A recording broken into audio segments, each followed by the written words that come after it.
Welcome back. আশা করছি আপনারা সকলেই ভালো আছেন। তো এই ধরনের ভিডিওগুলো এডিটিং করার জন্য আমাদের একটা এক্সএমএল ফাইল এবং একটু ব্যাকগ্রাউন্ড মিউজিক প্রয়োজন হবে, যেগুলোর লিঙ্ক ভিডিও ডিসক্রিপশনে প্রোভাইড করা থাকবে। ওইখান থেকে ডাউনলোড করবেন। করার পর আমরা আমাদের ফোন থেকে যেই এক্সএমএল ফাইলটি আছে এটাকে ইম্পোর্ট করতে হবে এলাইট মোশন অ্যাপ্লিকেশনে। এই জন্য আমরা সরাসরি চলে যাবো আমাদের ফোন থেকে যে ফাইল ম্যানেজারে, যেখানে এক্সএমএল ফাইলটি ডাউনলোড আছে। ওকে, তো এইখান থেকে আমরা যে এক্সএমএল ফাইলটি আছে এটাকে ট্যাপ করে ধরে সেই অপশনে ক্লিক করব এবং এলাইট মোশন অ্যাপ্লিকেশনটাকে সিলেক্ট করে দিলে কিন্তু এক্সএমএল ফাইলটি এলাইট মোশন অ্যাপ্লিকেশনে ইম্পোর্ট হয়ে যাবে।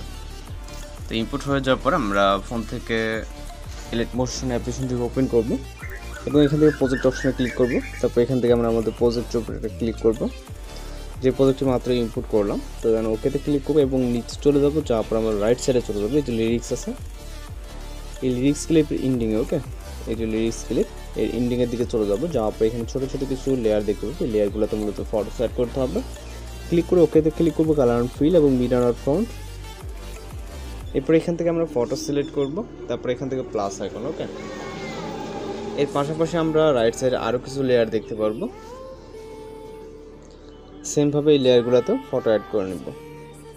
ওকে, এইখান থেকে আমরা এই যে লেয়ারটি আছে লেয়ার রাইট সাইডে দেখব হচ্ছে মূলত ফটোস লেয়ার। ওকে, তো এই লেয়ারগুলোতে আমাদের এইভাবে সেম ওয়েতে ফটো অ্যাড করে নিতে হবে। তো রাইট সাইডে আমাদের বেশ কিছু লেয়ার আছে, যেমনটা এখানে দেখতে পাচ্ছেন। ওকে, মূলত হচ্ছে আমাদের ইন্ডিং পর্যন্ত কিন্তু হচ্ছে লেয়ারগুলোতে ফটো অ্যাড করতে হবে। ওকে, খুবই শর্ট শর্ট লেয়ার এখানে। আর যদি কোথাও বুঝতে সমস্যা হয় সেক্ষেত্রে কিন্তু অবশ্যই কমেন্ট বক্সে জানাতে পারেন। তো এইভাবে মূলত হচ্ছে এখানে লেয়ারগুলোতে ফটো অ্যাড করে নিতে হবে। এখানে খুব বেশি কাজ থাকে না, যে এগুলো ফাইলে জাস্ট লেয়ারগুলোতে ফটো এবং বিভিন্ন ক্ষেত্রে গ্রুপে আলাদা আলাদা গ্রুপ ভাগ করা থাকে, সেক্ষেত্রে এক একটা ক্ষেত্রে এক রকম।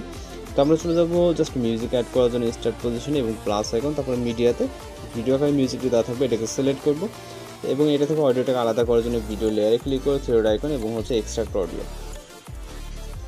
তো অডিওটা এক্সট্রাক্ট হয়ে যাওয়ার পর আমরা ভিডিও লেয়ারটিকে ডিলিট করে দেবো। জন্য ভিডিও লেয়ার একটা ক্লিক করবো, ডিলিট অপশনে ক্লিক করবো। তো ডিলিট হয়ে যাওয়ার পর এখন জাস্ট আমরা ভিডিওটিকে এক্সপোর্ট করবো। আপনি চাইলে ভিডিওকে প্লে করে দেখতে পারেন। সব কিছু ঠিকঠাক মনে হলে এখান থেকে এক্সপোর্ট অপশন এবং ভিডিও রেজলিউশন সিলেক্ট করে এখান থেকে এক্সপোর্ট অপশনে ক্লিক করে আমাদের ভিডিওটি কিন্তু লোডিংয়ে সেভ হয়ে যাবে।